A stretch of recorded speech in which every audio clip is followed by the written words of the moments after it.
Ladies and gentlemen, we are back. Good morning, good afternoon, good evening, wherever you're located on the earth. It is time for our morning setups with yours truly, the Algo capitalist, aka the Vulcan, coming to you live from pulsewavetrading.com, home of the world famous Pulse Wave Price Trigger reports. All right, so let's jump into these charts. As you know, we had our CPI numbers that came out, and basically it was unchanged. So I guess you could say the market didn't care per se. And what I mean by that is we had an unusual reaction, and I was kind of figuring that it would be. That's why I did tell you guys to sidestep putting on any trades ahead of the number because I had a feeling about this one. Normally, like when I showed you with last night's video, we had this big like 800-point rally that then would fizzle out the following day. But this time the market did something different. It rallied into the news, into the report. You can make an argument that you had your 800-point rally into the report. And now the market is starting to pull back. Depending on where we settle, where the market closes today, there's a good possibility, a good chance that we could actually get a crash alert for Thursday night into Friday, take back Friday's trading session. So that's something to be alert and to be aware of as well. Now, if you did take last night's trade anyway, hopefully you took quick profits and got out before the announcement of the report, so as in to lock in at least a tiny bit of gains. All right, so that takes practice to do, because you have to watch the market. You can't just like walk away and not think about it. If you're going to try to take small profits, it's always better to go ahead and just trade normally, trade regularly, and just be patient. Because like I always say in these discussions, the system works if you work the system. So you got to be patient. All right, speaking of patience, let's take a look at the overnight markets. You have been patient. Hey, let's do it. The dollar, US dollar up 28 pips at 106.10. The euro is down 36 pips at 106.01. Pound sterling down 49 pips at 122.60. The Aussie is down 30 pips at 63.92. The Bitcoin futures is up 85 at 26,885. And the Ethereum futures are off 14 at 1546.50. Crude oil is up $1.31 per barrel at $84.82 a barrel. The nat gas is off almost a nickel at $3.33. Gold is up $2.60 an ounce at $1,889.90.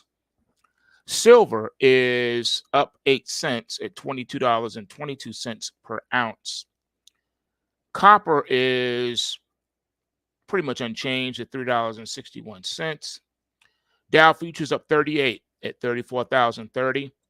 NASDAQ 100 futures up a half of a point at 44.10 and a half.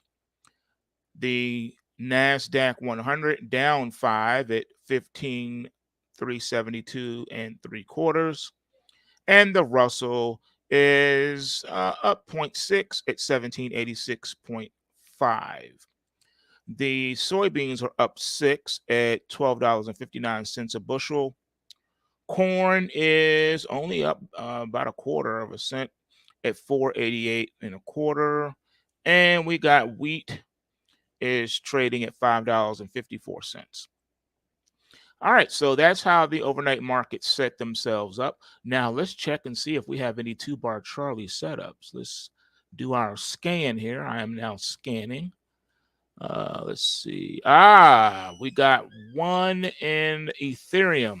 The Ethereum futures, ladies and gentlemen, has a bearish two bar Charlie. Bearish two bar Charlie setup in the Ethereum futures. All right. For you post waivers out there, you know exactly what that means. If you have no idea what I'm talking about, you need to go to postwavetrading.com and watch the two bar Charlie setup tutorial. Nat gas, nothing. Still scanning. Still scanning so far. It's just the Ethereum futures with the two bar Charlie setup. And the thing about two bar Charlie setups, they do not occur often and they don't occur every day either. You just have to peep game when it comes. Okay, so that's it. We only have the Ethereum futures today as far as two bar Charlie setups go. As far as the end of day report that we did last night, it is to be noted that the Dow futures is still in a corrective position, corrective state as of this morning. All right, you're in a bull market correction. The S&P 500 though is not. It's in a locked in bull market. Interesting, isn't it? The Nasdaq 100 is also in a bull market. And so is, well, and as far as the Russell, it's in a bear market, of course, but it's in a bear market correction. So you're having a bear market rally there. The Dow, the S&P, and the Nasdaq, all three of those have bearish trend momentum readings. And you know what that means. That means that these markets are operating in the sell the rally mode. Not a whole lot you can do with that. There's nothing you can do about it. When the market is in that state, in that position, the only thing you can do is to trade with the money flow, and not try to force your opinion on the market. That's like the worst thing you can do, is force your opinion on the market. Market doesn't care about our opinions. In other words, it could care less about our opinions. All the market cares about is which way is the money flowing and what direction should I put my money. And that's pretty much what it is in a nutshell. It's not really complicated. It's not that hard. It's not that deep. All right, if you will. Just something to think about there. All right, so now that we got this, the PPI and the CPI data out of the way, the question is now, where do we go from here? Well, tomorrow's Take Back Friday. Lately, the markets have not been obeying norms. Take Back Fridays has not always been occurring, and neither has Boring Monday. Boring Monday and Take Back Friday has been all over the place. We've had major moves on Fridays and we've had major moves on Mondays. So it all depends. I mean, it's a weird state of affairs that we find ourselves in. It's really, really strange times indeed. And it's hard to know which way the wind is going to blow, so to speak. We can only, take what the market gives us. That's all we can do. We can't do anything else, um, except what's happening. And what has been happening is uncertainty about the markets, uncertainty about the economy, uncertainty about pretty much everything. Everything at this point is uncertainty. And it's to be expected, with all the things that we got going on here. It's a wonder why things are working at all. It's a wonder that things are working at all. So I say all that to say that the only thing we can do at this stage is follow the money. You would do well to follow the money and see who benefits. That's all you got to do. See who benefits. And then that's how you get your answer. Follow the money, see who benefits, and everything that can be known that is known has already been taken into account in the market. I know a lot of times you'll hear mainstream media say this and that hasn't been factored in. And that's not honest. That's not true. Like I said, anything and everything that can be known that is already known has already been taken into account in the market. And that's why you're getting the responses that you're getting, because everything has been taken into account in these markets. All right. So this is a lesson, that you would do well to learn a lot sooner rather than later. Then that way you're not forcing your opinion on the market. As far as news is concerned, of course, there's always a lot going on lately. It seems like there's just no end in sight to all of the goings ons that's been happening. But the one thing that we need to discuss is, this ongoing war situation, because it does have ramifications and repercussions, even though people may not want to focus on that. But you don't have a choice, because there are ramifications and repercussions for everything. All right. Nothing just happens in a vacuum either. So at this stage of the game, you have to ask, what is this war going to be costing everyone? What is going to be the outcome of all this drama? And why now? Why now? Why is all this happening now? And that's a good question. Who knows why all this is necessarily happening now? All we know is that it is happening, and there's no way to get around it. Um, Understand that as far as events that have been foretold, we know that at some point Damascus is turned into a ruinous heap. It doesn't matter why or how it gets there, just knowing that it's going to happen. Okay. It is what it is. And the fighting, the wars, the rumors of wars is not ending. It's going to be this way until the end. And we spoke about that yesterday. All right. There's been a lot of fighting over there, and it's going to continue to be. And I don't think that any amount of democracy is going to change that.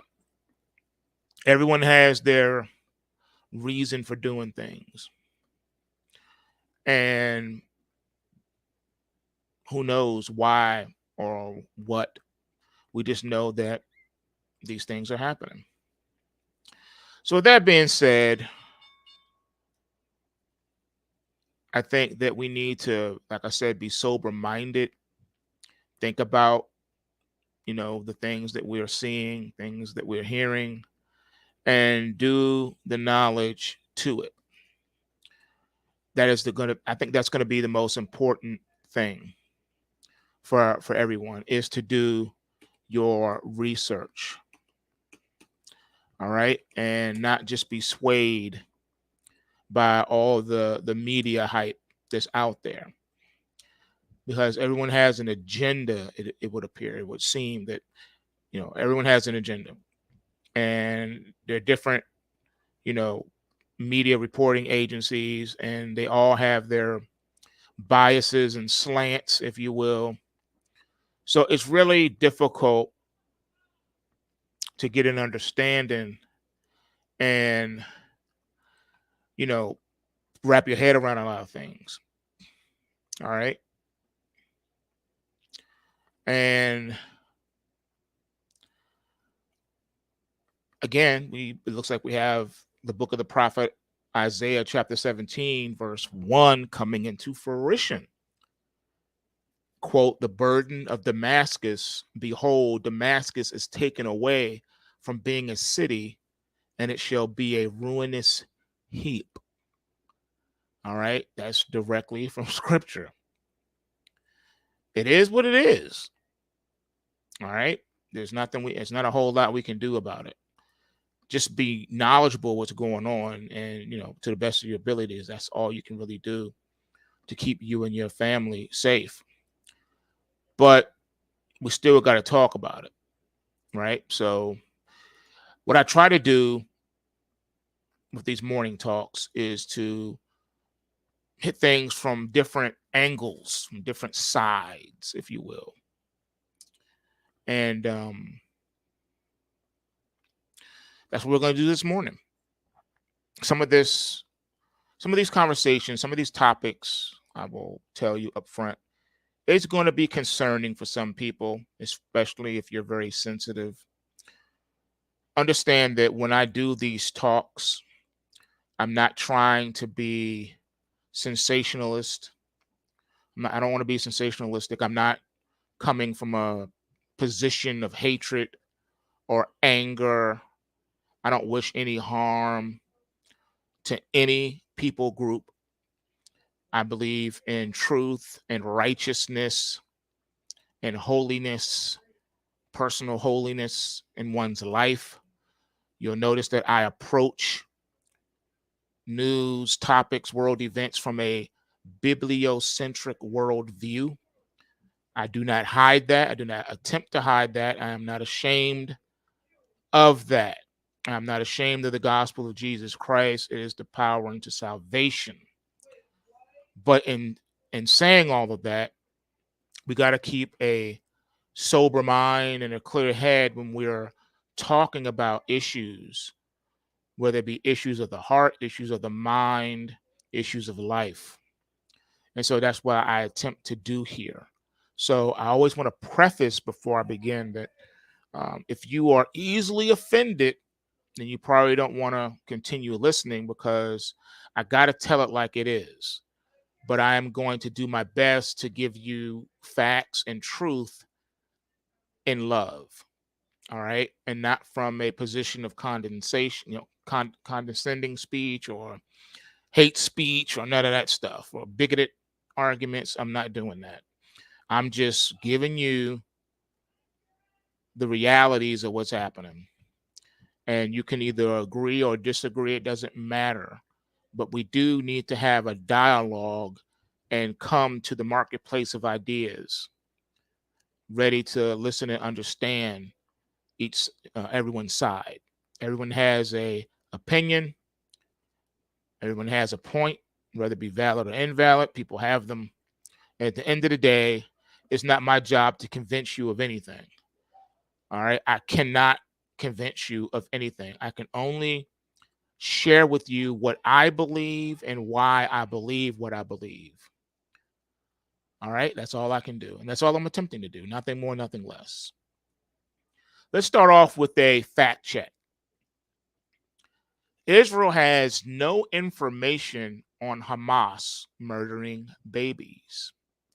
United States media outlets widely circulate information claiming resistance fighters murdered 40 babies in the Kfar Aza. However, the facts say otherwise.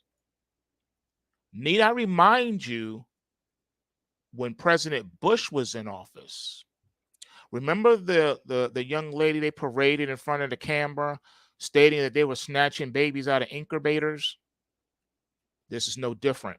It's the same propaganda being spun, giving people a narrative to hate the Palestinians and be on Israel's side. Israelis have no information regarding Hamas beheading babies an IOF spokesperson told the Anadolu agency following widely circulated fake news on the matter. The information went viral in Western media outlets and by officials who sought to defame the Palestinian resistance by reporting on unverified information provided by Israel's I-24 TV correspondent. The correspondent in question is Nicole Zedek.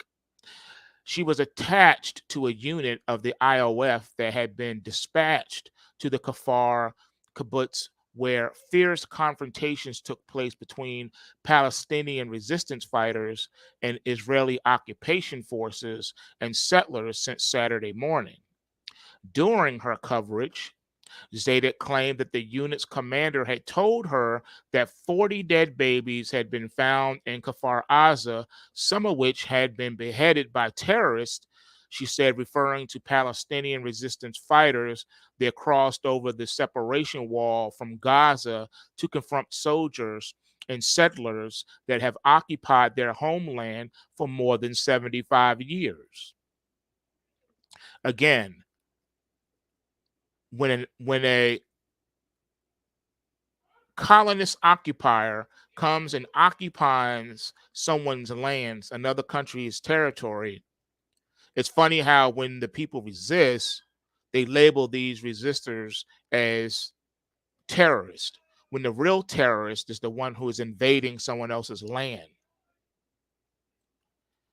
Zedek then posted on X contradicting her claim, saying soldiers told me they believed. Again, she backtracked and said soldiers told me they believe 40 babies and children were killed. Zedek did not present any evidence on what she was claiming, nor did she present a reliable source, as the source itself, which is Israeli soldiers, did not actually admit to seeing the alleged massacre. Thus, what Zedek presented as a given fact was mere hearsay propagated with the absolute intention to condemn the Palestinian resistance and justify the brutal Israeli aggression on the Gaza Strip. See, when you uncover things, then you start to see the truth. Western media has been busy defaming the resistance. However, Zadek's reporting was quickly picked up by Fox News, CNN, and Business Insider, all of which presented the claim as a fact, condemning Hamas for a crime it did not commit. CNN published a news piece saying that Hamas militants had committed a massacre in the Kfar Aza, killing children and toddlers. It said that it had been contracted, it had contacted the IOF following the report streamed by the Israeli I-24 TV news propaganda agency. Again, notice how they said babies and infants. They didn't say men, women, and children. They had to be specific that it was babies and infants also, because they know that would garner the most extreme public outrage. Because who wouldn't be outraged by the killing of younglings? All right, so that was propaganda part one. They have to defame the resistance in the media. They have to win the war in the media.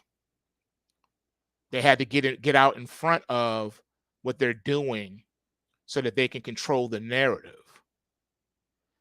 And of course, they go unopposed because they control the airways. And they know the people are going to only hear from them. But let's go deeper. Journalists from Kfar Aza Media Tour denies beheading. They deny this narrative even further. Hamas denies the fabricated media narrative circulating about the faction, the latest of which is the allegation that the resistance killed and beheaded children. Oren Azif, a journalist based in Israel and part of the group of journalists who were admitted into the media tour of the Kfar Aza settlement, denied reports of Hamas beheading children. All right. Quote, and this is from Oren Ziv. This is a direct quote. I'm getting a lot of question about the reports of Hamas beheading babies that were published after the media tour in the village. During the tour, we didn't see any evidence of this, and the army spokesperson or commanders also didn't mention any such incidents. Yeah. Next, he said, during the tour, journalists were allowed to speak to the hundreds of soldiers on site without the supervision of the Army spokesperson team. I-24 reporter said she heard it from soldiers.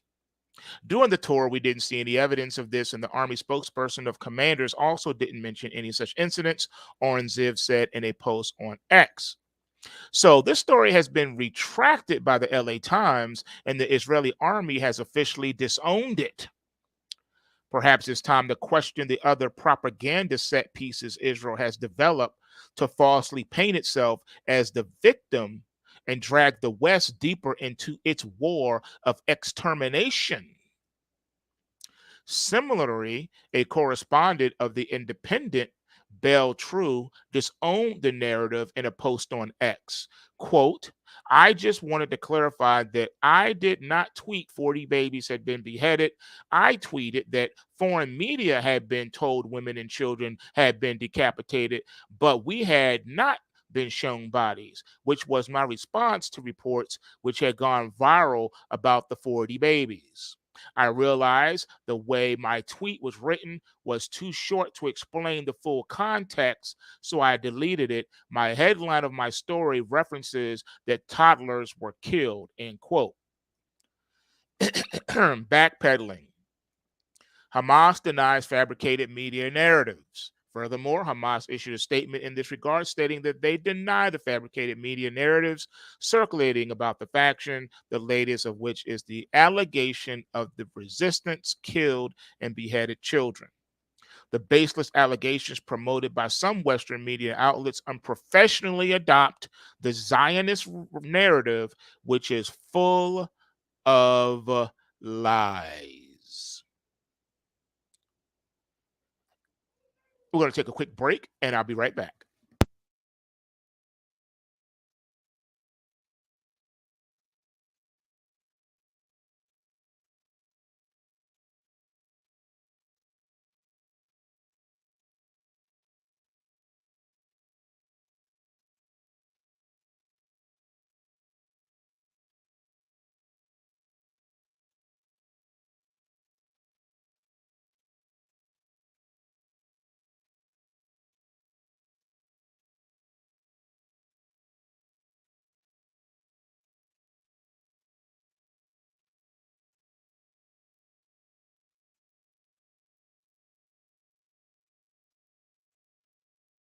And we are back.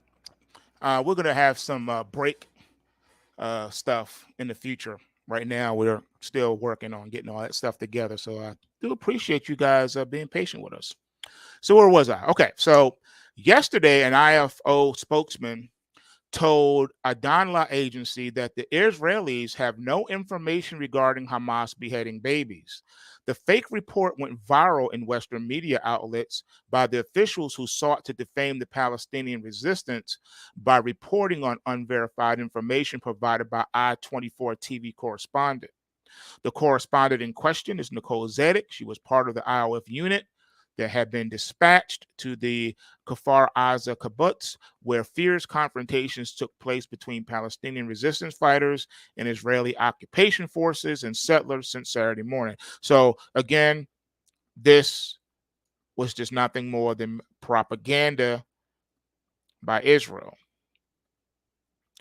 But it goes even deeper than that. Now, here, take my hand, because this ledge right here is a little slippery. So I don't want you to fall and hurt yourself. So take my hand and I'll guide you down deeper, deeper down the rabbit hole. Are you ready? All right. Biden has not seen or confirmed beheaded children reports. Did you know that? The White House says the U.S. president based his remarks on statements from the spokesperson of the Israeli occupation, PM, in Israeli media. Hmm. The White House clarified that U.S. President Joe Biden and other American officials have neither witnessed nor independently confirmed that Palestinian resistance fighters beheaded Israeli children hours after Biden blindly adopted the false Israeli narrative that were widely circulated by Western media in an attempt to defame and satanize the resistance. The White House statement comes after Biden told Jewish leaders at the White House it is important for Americans to see what is happening. I have been doing this for a long time. I never thought that I would have confirmed pictures of terrorists beheading children. According to the White House spokesperson, the U.S. president based his remarks on statements from the spokesperson of the Israeli occupation Prime Minister Benjamin Netanyahu, as well as the Israeli media. Israeli commentator Barak Ravid also wrote on X that a senior U.S. official told him that in his comments, the president, meaning President Biden, was referring to Israeli public reports. It is noteworthy that the false claims about Palestinian resistance fighters allegedly killing and beheading babies was issued by an Israeli occupation reserve soldier named David Ben Zion, who the Gray Zone News website earlier identified as an extremist settler leader who had previously incited riots by calling for the Palestinian town of Hawara to be wiped out. According to the Gray Zone, Ben Zion, the key source behind the false claim, serves as the deputy commander of Unit 71 in the Israeli occupation army. We walked door to door. We killed a lot of terrorists. They are very bad. They cut heads off children. They cut heads off women. Ben Zion told Israeli I-24 reporter Nicole Zedek in an interview on October the 10th, also referring to Palestinians as animals. Oddly, in a video posted on his Facebook account, Ben Zion could be seen smiling in Kfar Aza, where he claimed to witness the alleged killings of the babies. Using the speculative verbs of believe and told me, Zedek indicated hours later, soldiers told me they believed 40 babies and children were killed. Although the Israeli occupation military spokesperson denied information regarding Hamas beheading babies, the unverified claims reached top level leadership, with Netanyahu's spokesperson and Biden marginally alluding to the reports of babies and toddlers' heads decapitated. You see how deep the rabbit hole really goes? Oh, yeah. This is what you're not hearing in the Western media, folks, and you won't. Let's go deeper. Here, give me your other hand too so you don't slip and fall. This next step is a Lulu. Pro-Palestine protests across the U.S. condemn Israeli occupation. The U.S. is considered the West, right? So why are there pro-Palestine protests all across the United States of America condemning the Israeli occupation? Support for Palestine rallies demanding the U.S. government to cease its support for Israel have sprouted nationwide in the United States amid escalating tensions in the Palestinian conflict. Hundreds of pro Palestine demonstrators gathered in Washington, D.C., as well as across several U.S. cities in a show of support for Palestine and denounced Israel. For the fourth day in a row, many North American cities witnessed demonstrations in which banners were raised and slogans were chanted demanding a U.S. administration waive aid to Israel amid the ongoing confrontations. In the city of Chicago, Jewish protesters affirmed the Palestinian people's right to resist occupation and denounced the government's claim that they were terrorists. Protesters also demanded the complete liberation of Palestine and of Palestinian prisoners, urging the U.S. government to end its support for Israel. There you go, slam dunk, knockout blow, Now what? You have Jewish protesters being pro-Palestinian right now. Yes. Yes. You see what happens when you disintegrate their narrative? Demonstrations in solidarity with Gaza were held in several Arab and European countries. In support of Operation Al Aqsa Flood, launched by the Palestinian resistance last Saturday, supportive rallies were organized in Damascus where Syrians came out in solidarity with Palestinians and other right to defend their land. The Syrian Student Union organized solidarity and support demonstrations at the universities in Damascus, Aleppo, Tishrin University in Lakata, Bath University in Homs Hama, and Taurus, and the Euphrates University in Latakia, with the preparation of tens of thousands of Syrian students. The participants emphasized their solidarity with the Palestinian cause, the goal and the path, praising the achievements of the resistance in operating Al Aqsa Flood, calling on the Arab world to support the resistance. Hmm. Similarly, the student union branch at Aleppo University organized a solidarity demonstration with Gaza under the banner Salutes to the Heroic Palestinian Resistance Victory. Amman witnessed the largest demonstration in the city's history as thousands of protesters chanted loudly and angrily in support of the Palestinian resistance and Operation Al Flood.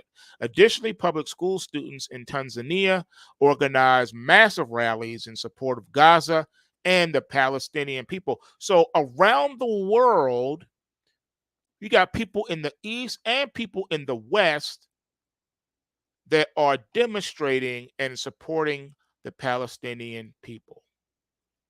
You will not hear this on the news. Not in the United States, you won't.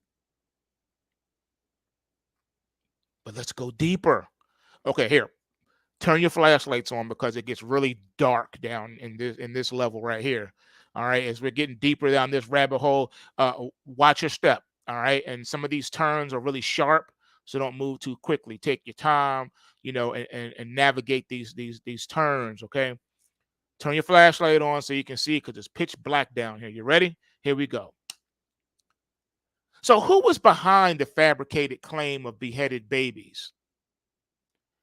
It is none other than the fanatical settler leader who had previously called for the Palestinian town of Harar to be wiped out, according to the Gray Zone News. Following false accusations made by an Israeli occupation reserve soldier named David Ben Zion about Palestinian resistance fighters beheading babies, the claims gained widespread attention from U.S. President Joe Biden, Israeli occupation Prime Minister Benjamin Netanyahu, as well as international media. The Gray Zone News website, however, has identified Ben Zion as an extremist settler leader who had previously incited riots by calling for the Palestinian town of Harar to be wiped out. An international condemnation ensued after the Israeli Foreign Ministry claimed the Palestinian resistance fighters from the Gaza Strip had killed 40 babies and beheaded some of them during an attack on the illegal Kfar Aza kibbutz on the border with Gaza as part of Operation Al Aqsa Flood that the resistance launched against the Israeli occupation. Another thing of note here, notice how they gave you the number 40. They didn't say 4, they didn't say 14, they didn't even say 10, they didn't even say 20. They said 40. Remember, 40 is a key number. The number 40, the number 12, the number 7, the number 3. These are all important numbers in the scriptures. All right, in the Holy Bible, in the scriptures.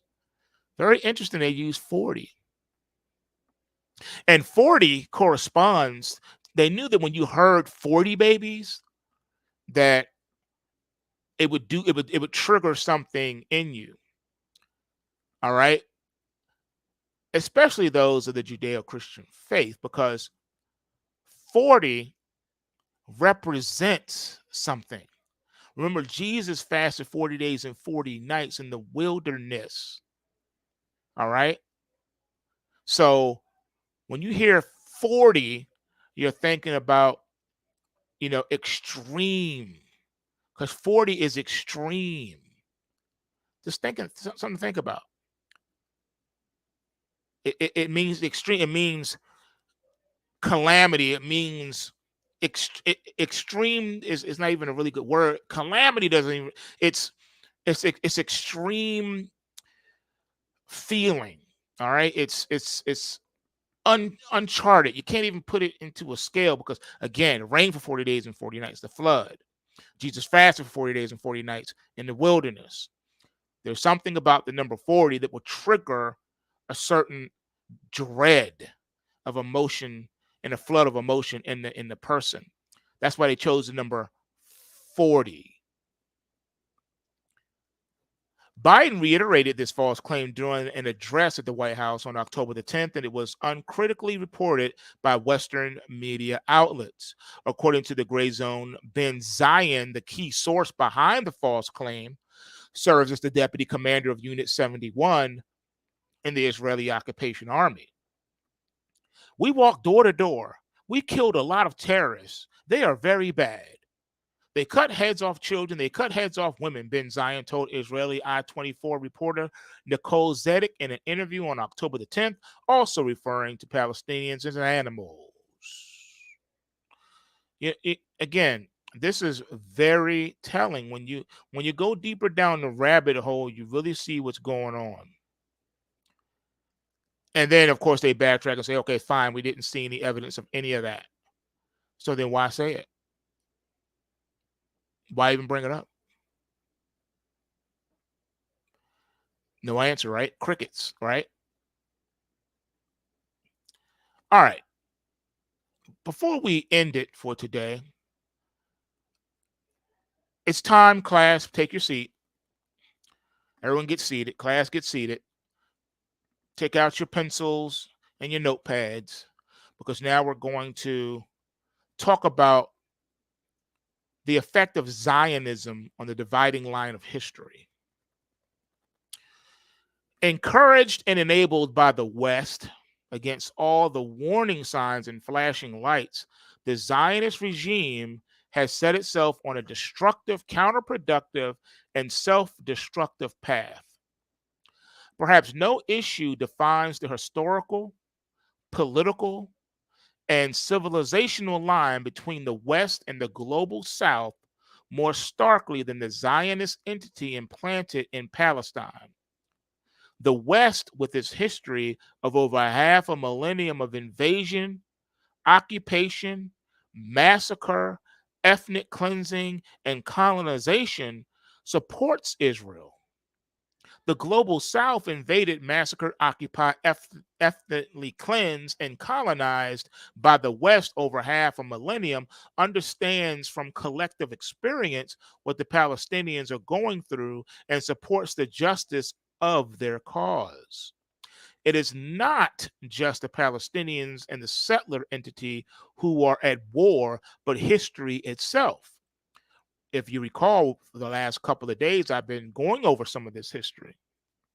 Had the West behaved responsibly, we would not be where we are now, on the verge of an all-in regional war that could turn global. The West created Israel in violation of its own principles and in abuse of Palestinian rights. At a time of decolonization, the creation of a new colonial settler entity was such a contradiction, such a violation of the fundamental UN principle of self-determination that the partition resolution would not have been passed by the General Assembly in 1947 if the US had not bullied vulnerable delegations. The West then sat by Zionist militias, ethnically cleansed Palestine, driving 750,000 to 800,000 people out of their homeland and destroying nearly 500 of their villages. It sat by when Israel began slaughtering Palestinians in Gaza in the 1950s, and it has sat by ever since, refusing to punish or restrain Israel, whatever the terrible gravity of its war crimes and crimes against humanity. This is what the Palestinians have had to live with for nearly 8 decades. Yet, when they strike back in a way that seriously hurts the Zionist entity, it is they who are the human animals, as Gallant calls them. Downing Street and the Brandenburg Gate are draped in the Israeli flag, and the White House is lit up in blue and white, which it always has been anyway.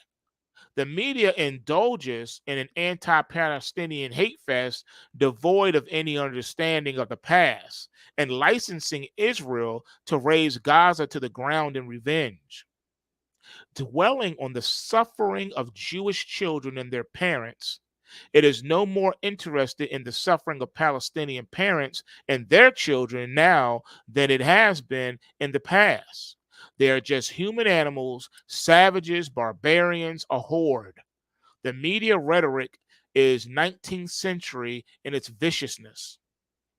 Israel has lived in standing violation of international law since 1948.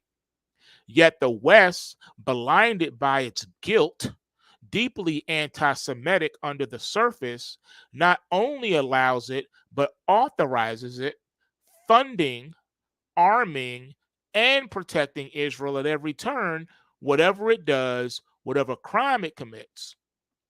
It is no wonder that we have reached the current point of a confrontation that would envelop the Middle East and bring in outside powers.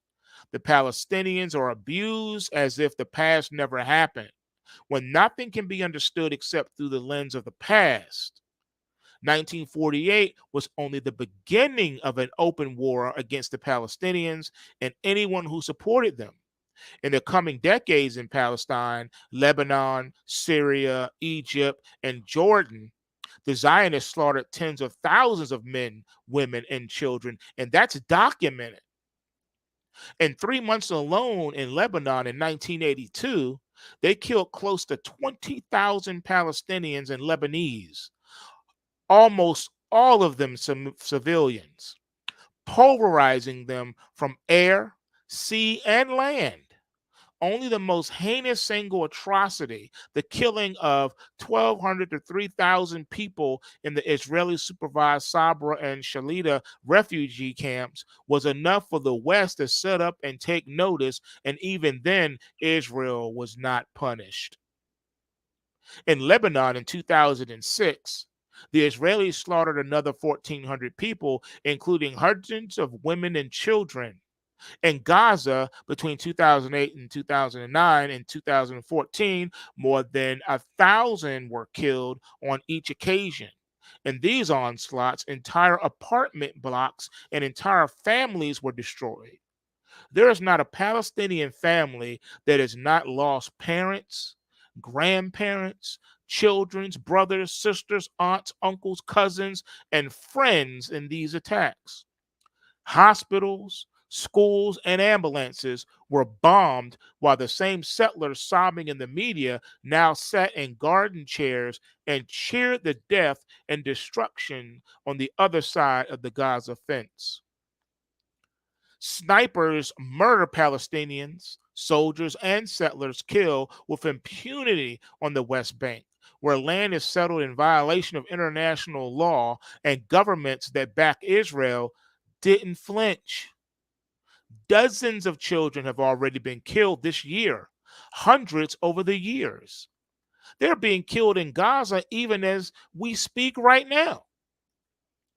In occupied Jerusalem, protected by soldiers and police, hundreds of fanatics regularly invade the Haram al Sharif, planning for and looking forward to the day when Al Aqsa could be destroyed.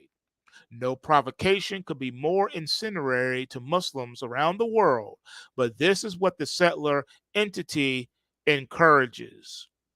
The Gazans are locked up in an open air concentration camp, as it is often described, deliberately deprived over the years of the necessities of life for themselves and their children, intermittently slaughtered in large numbers, yet when they finally break out, they were solely to blame. The Zionist state has turned their lives into a struggle for basic survival, while young people party only at a short distance from where Palestinians are miserably imprisoned. Has indoctrination been so successful that they do not know they are dancing on ethnically cleansed land? In the 1990s, the Palestinians were ready to accept 22% of their land for the sake of peace, but they could not even get that. Israel has debauched, debased, thrown aside, or dismissed every peace initiative made by the Palestinians and the Arab states because it does not want to share. It wants all of Palestine. By force, it has taken it, and by force, it intends to maintain it. As there's no statute of limitations on theft, the Palestinians will keep resisting. That is their right in accordance with the international law. They have had the support of the Muslim world as well as Christians and the many ordinary citizens in the West who know what Israel is and what it has done, who do not support the irresponsible policies of their governments. The Palestinians are not without friends in the Middle East. They sit at the center of an axis of resistance in the Middle East, which is armed and prepared to stand up against Israel in defense of Palestinian and Muslim rights. Encouraged and enabled by the West against all the warning signs and flashing lights, the Zionist regime has set itself on a destructive, counterproductive, and self destructive path. Israel seems determined to follow until the bitter end, causing massive destruction to its people, for the Palestinians, and for the region. There you go, folks. Gave you some historical background to what's going on. If you don't know, now you know. It is the hard truth that we need to embrace and understand. All right? It's not about who's right, it's about what's right. It's not about taking sides, it's about standing for truth and righteousness and justice. You're supposed to hate injustice, not cheer it on. Now, I need to caution you, lest some of you are taking what I'm saying out of context and getting a little bit too happy because maybe you hate Israel and you hate Jews. If you do, you also are wrong. All right? You should not hate anyone.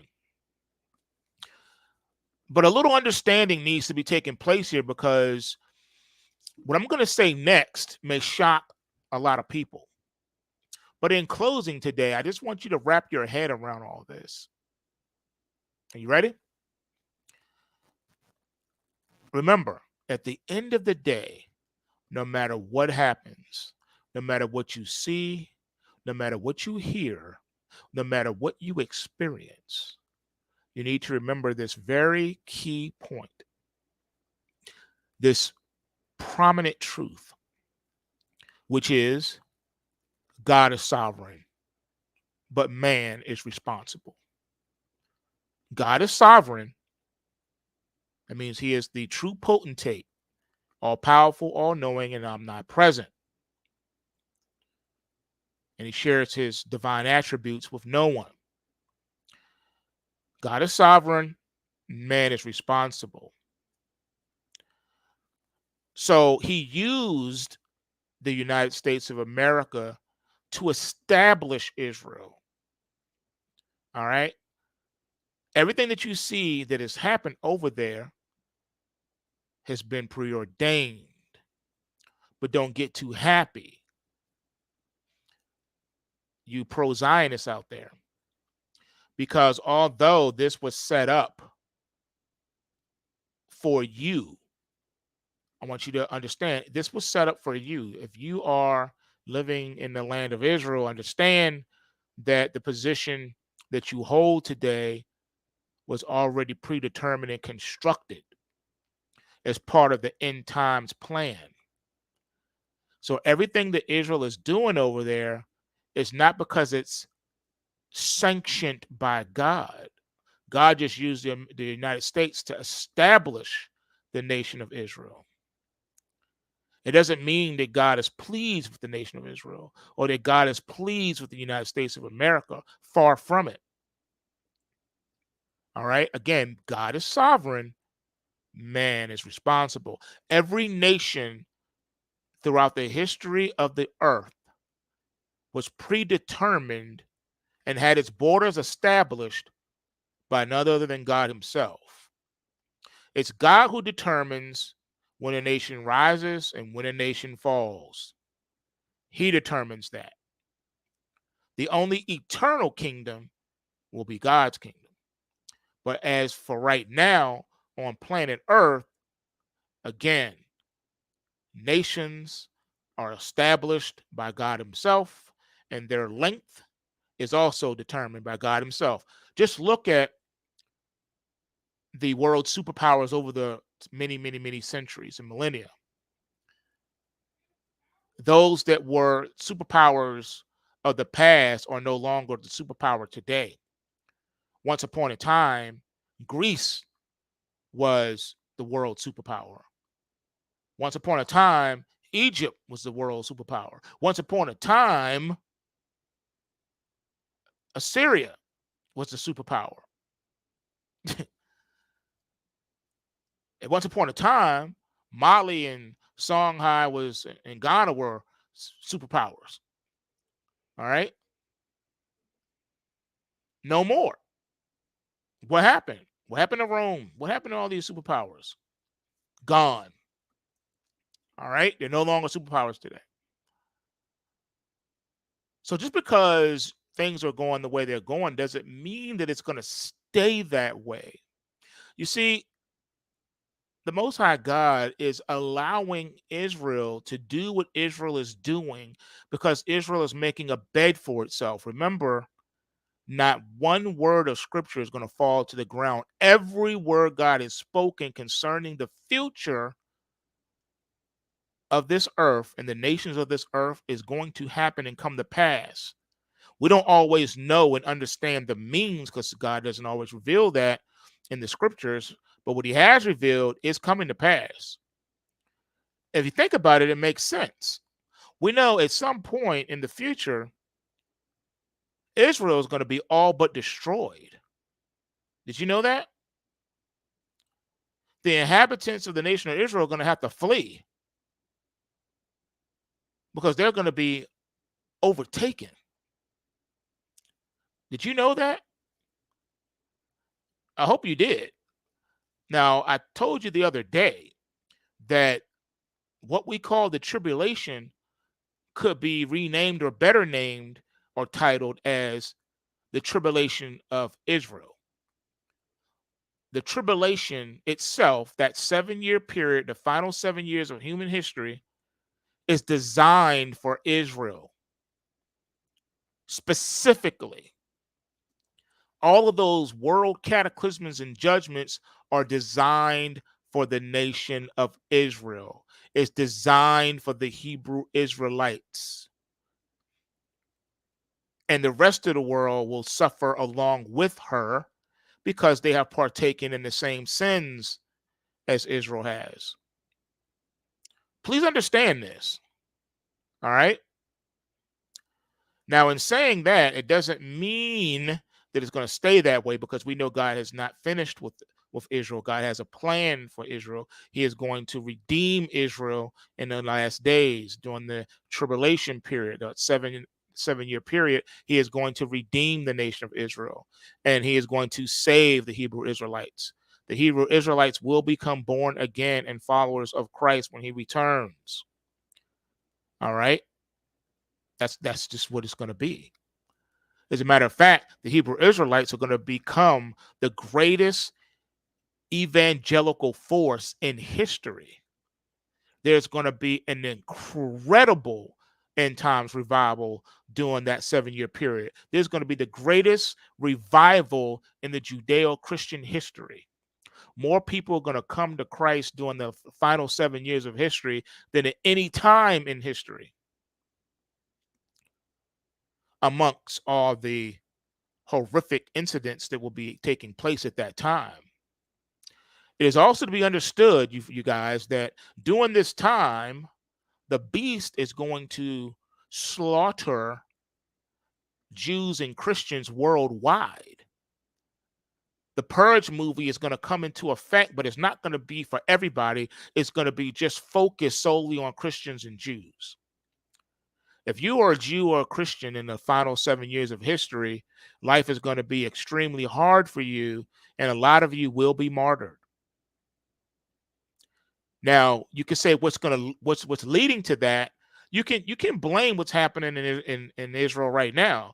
What Israel is doing to the Palestinian people right now, could be used as kindling, which would explain the extreme hatred for Jews and Christians in the end time, because of all the dirt and crazy things that it's doing now, and because the United States is Israel's key benefactor, and because U.S. sold itself to the world as a Christian nation, even though it never has been, never will be. It is extremely satanic and dark, but it sold itself to the world as a Christian nation. So who are the people of the world going to blame for all their problems? They're going to blame the Christians and the Jews. Did you know that? And unfortunately, their claims are not going to be invalid. See, that's the part that people don't want to confront and talk about in the scriptures. They want to talk about the victim, but they don't want to talk about the victim's part in their victimization. Yes, Jews and Christians will be martyred during the tribulation, and it will get even more intense during the Great Tribulation. But, however, the scriptures never said that they were innocent. Scriptures never said that, that the Jews were innocent. It never said that. And the so-called Christians aren't either, because remember, the fake Jews and the fake Christians are the ones that are setting up the hatred for said group in the end times. All the wackiness that the fake Christians and fake Jews throughout history have done is going to come back at them full force during the final 7 years. Look at all the atrocities that have been done in the name of Christianity or in the name of Zionism, the genocides that have happened. And where the sword hasn't taken lives, the financial ruin weaponry that they use has taken lives. Yeah. The world's banking system and central banks is run by the Jews, the so-called, the fake Jews, all right? The fake Jews run the monetary system of the world. They run commerce. Why do you think they were able to shut down the whole world during the medical crisis, the manufactured medical crisis? That's why. They control the finances.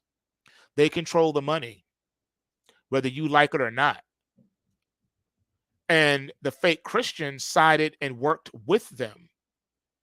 Did you know that during the the colonialism that happened, throughout the years, throughout the centuries, do you know that that was coupled with Christianity, or using Christianity to do it? Did you know that? So the colonizer would come and say, we're going to civilize you savages. And what's the first thing they hit them with? They hit them with the Bible, right? Use the Bible. And then once the missionaries would come in, the missionaries would bring the businessmen in with them. The businessmen were the fake Christians and the Jews. They would come into an area and they would riddle it with debt so you can never pay it back. And then they would say, okay, you know what? Don't give us the money back. Don't worry about it. Just give us your natural resources. Yes, fake Christians and fake Jews have been very guilty of this for a very long time. And they're going to be so the real Christians and real Jews. When I say real Christians and real Jews, I mean born again Christians and Jews, born again Jews. That's what I'm talking about. Born again Christians and born again Jews are going to suffer the consequences of the fake Christians and fake Jews throughout the centuries. And in the last 7 years of human history, it's all going to come to a climax. People are going to blame everything that's happened on them. And they're going to take out their rage and anger on them. I want you to think about that for a minute. Let that sink in. Okay? I know it's sad. I know it's hard to hear, but it's true. The West will have you believe that it's the Muslims who are guilty of the worst atrocities in human history. And that's a lie. That is not true at all. No, no, ma'am, no, sir. Mm-mm.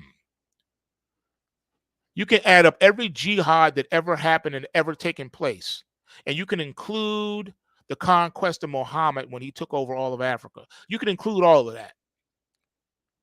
You can give him an arbitrary number of people that he, assassinated and killed or whatever. Go ahead. Whatever the number is, we'll use that for sake of argument.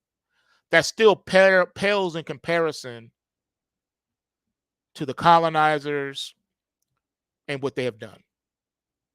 The fake Jews and fake Christians are responsible for the worst atrocities in human history. They have taken out more people than any other group. They are the true terrorists, not the born again Christians, not the born again Jews. We're talking about the fake Christians and the fake Jews. They are responsible for the most atrocities in human history. Oh, and in case you didn't know, because you haven't done the knowledge to this, you know how they like to tell you, never forget. Let's never forget the Holocaust. The Holocaust was caused by the fake Jews. Did you know that? They supported and funded Hitler. But you're not supposed to talk about that. Yep. The fake Jews and fake Christians funded Hitler, funded the genocide against the real Jews and the real Christians. Guess who's getting hurt over in Palestine right now?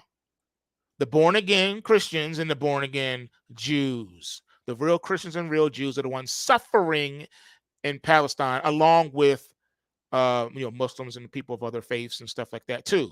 But you need to understand that there is a large community of born again Christians and born again Jews in Palestine that you're not hearing about.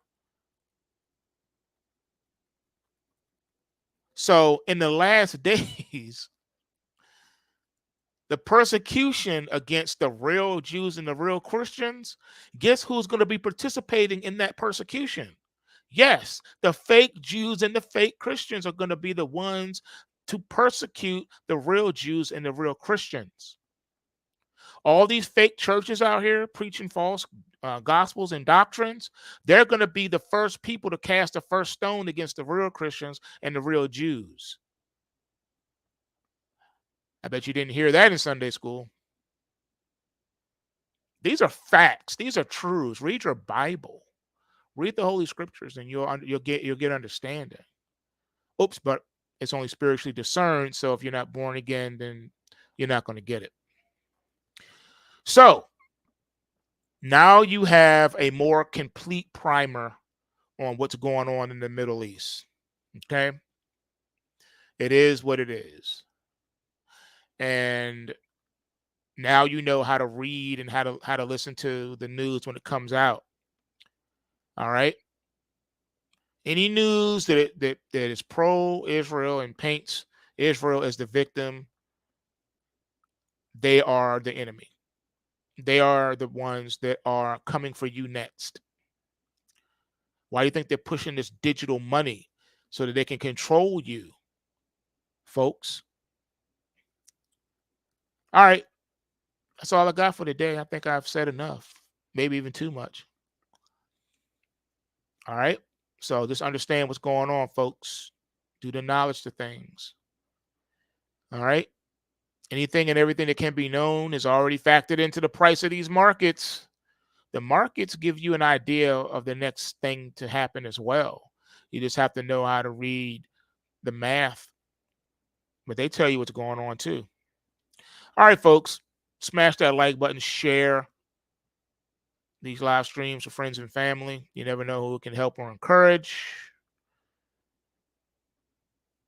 And until next time, I'm out. Peace.